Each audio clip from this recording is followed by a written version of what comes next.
Doktoranturaya hazırlaşan tələbələr hansı mərhələlərdən keçməlidir və hansı imtahanlar verməlidir? Gəlin birlikdə öyrənək. Xarici dil olaraq siz ingilis dilindən imtahan verməlisiniz və ümumi bal göstəricisi 50 bal üzərindən hesablanır. Bu 50 baldan 10 bal listening, 10 bal reading, 10 bal writing, 10 bal qrammatika, 10 bal isə speakingdən hesablanır. Tələb olunan hər bölmə üzrə minimum 2 bal toplamalısınız ki, sizin kəsiriniz çıxmasın.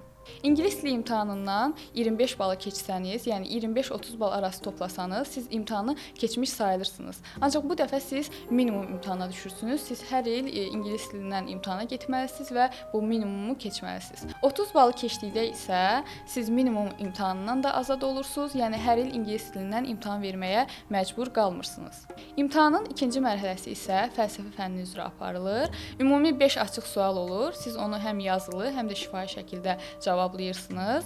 Məqbul, qeyri-məqbul olaraq qiymətləndirirsiniz. Məqbul olduqda təbii ki, bu imtahanda keçmiş olursunuz. Sonuncu imtahan isə ixtisas imtahanıdır. Bu imtahan universitetdə olur. Siz hansı sahə üzrə doktoranturaya davam etmək istəyirsinizsə, həmin sahədən imtahan verirsiniz. Doktorantura imtahanının mərhələləri haqqında geniş bir PDF hazırlamışam. Əgər həmin PDF-i əldə etmək istəyirsinizsə, videonun rəy bölməsinə doktorantura sözünü yazsanız kifayətdir. Həmin PDF-i sizə göndərəcəm.